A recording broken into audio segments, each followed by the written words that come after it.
शफा खाने की सनसनाती राहदारियों में आयरा की चीख गूंजी, लेकिन कामयार को बचाने वाला वहाँ कोई नहीं था। रात का पिछला पहर था और चारों तरफ ऐसी खामोशी थी जो किसी अनहोनी का पता दे रही थी। कहानी का नया रुख इतना खौफनाक होगा कि देखने वालों की सांसें रुक जाएंगी। एपिसोड 32 की शुरुआत में हम देखेंगे कि आयरा इंतहाई परेशान हाल में आंटी के पास बैठी है।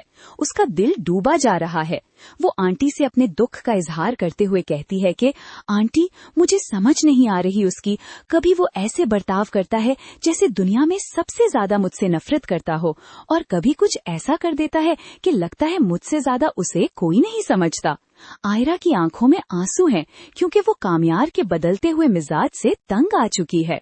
कामयार के दिल में नफरत की आग भड़काने वाली कोई और नहीं बल्कि फरीहा है।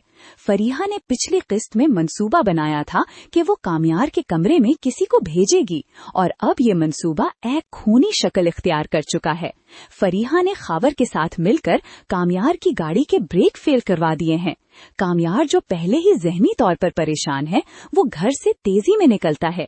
वो आयरा से शदीद बदतमीजी करता है और उसे कहता है कि मैं सुधरने वाला नहीं हूँ, तुम बिना वजह मुझे अपने गले में डाल के बैठी हो। ये अल्फाज आयरा के दिल पर तीर की तरह लगते हैं, मगर उसे नहीं मालूम कि ये कामयार से उसकी आखिरी मुलाकात भी हो सकती है। कामयार गाड़ी में बैठकर निकलता है और सड़क पर तेजी से गाड़ी दौड़ाता है। तभी एक मोड़ पर जब वो ब्रेक लगाने की कोशिश करता है तो उसे एहसास होता है कि गाड़ी उसके काबू से बाहर हो चुकी है। एक जोरदार धमाका होता है और कामयार की गाड़ी एक दरख्त से जा टकराती है। हर तरफ कांच बिखर जाता है और कामयार खून में लथपथ बेहोश हो जाता है। जब ये खबर घर पहुंचती है तो कयामत बर्पा हो जाती है। सुहेल साहब और नफीसा आंटी बदहवास होकर शफा खाने की तरफ भागते हैं। आयरा, जो पहले ही रोई जा रही थी, वो सदमे से गूंग हो जाती है। मगर अस्पताल शफा खाने पहुंचते ही असली ड्रामा शुरू होता है। डीआईजी जुनैद, जो फरीहा के वालिद हैं, वहां अपनी वर्दी का रौस दिखाते हुए पहुंच जाते हैं। वो आयरा को कामयार के कमरे में जाने से रोक देते हैं। वो कहते हैं कि जब तक होश नहीं आता किसी को मिलने की इजाजत नहीं। फरीहा वहां खड़ी एक मक्कारी भरी मुस्कुराहट के साथ आयरा का तमाशा देख रही होती है। फरीहा ने शफा खाने के एक टीम मार्ट को पैसे दिए हैं कि वो कामयार की दवा में जहर मिला दे। आयरा को अपनी बारात और इस घर की पुरानी दुश्मनी का इल्म है, इसलिए उसे शक हो जाता है कि कामयार की जान को अब भी खतरा है। आयरा एक बहादुर फैसला करती है।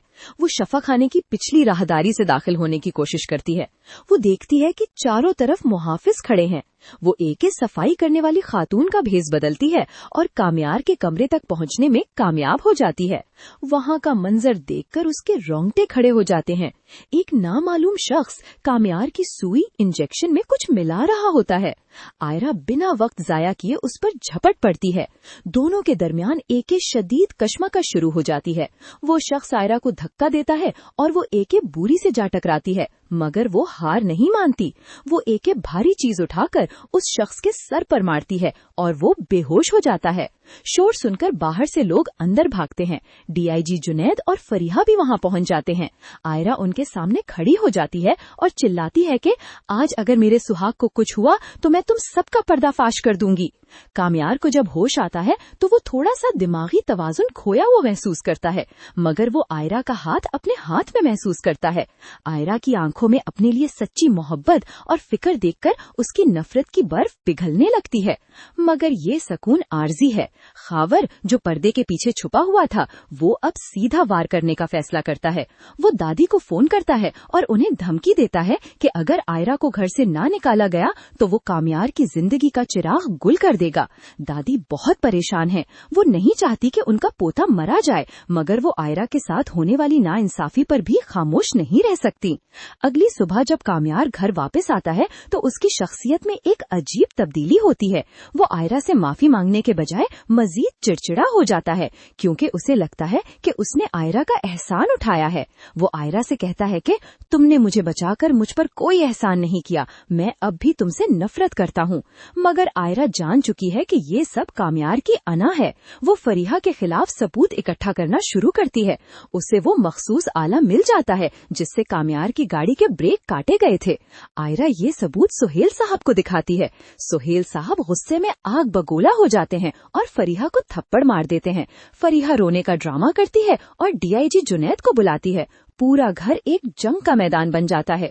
एपिसोड के आखिर में एक ऐसा ट्विस्ट आएगा जो सबको हिला देगा। खावर घर में दाखिल होता है और दावा करता है कि कामयार की गाड़ी का हादसा उसने नहीं बल्कि आयरा के भाई नादिर ने करवाया है। वो झूठे सबूत पेश करता है जिसमें नादिर आयरा एक पुराना बदला लेने की बात कर रहा होता है। कामयार का गुस्सा एक बार फिर लौट आता है और वो आयरा का गला पकड़ लेता है। वो कहता है कि तुम्हारे खानदान ने मुझे मारने की कोशिश की और तुम यहाँ मेरी हमदर्द बन रही हो। आयरा चीखती रह जाती है कि ये सब झूठ है, मगर कोई उसकी बात नहीं सुनता। कामयार आयरा को धक्का देकर घर से निकालने का हुक्म देता है।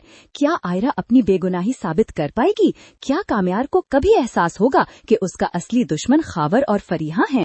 एपिसोड 32 का इख्तिताम एक के बहुत बड़े सवालिया निशान पर होगा, जहां आयरा सड़क पर अकेली खड़ी है और बारिश हो रही है। ये दास्तान अब नफरत की उन गहराइयों में उतर चुकी है जहां से निकलना नामुमकिन लग रहा है।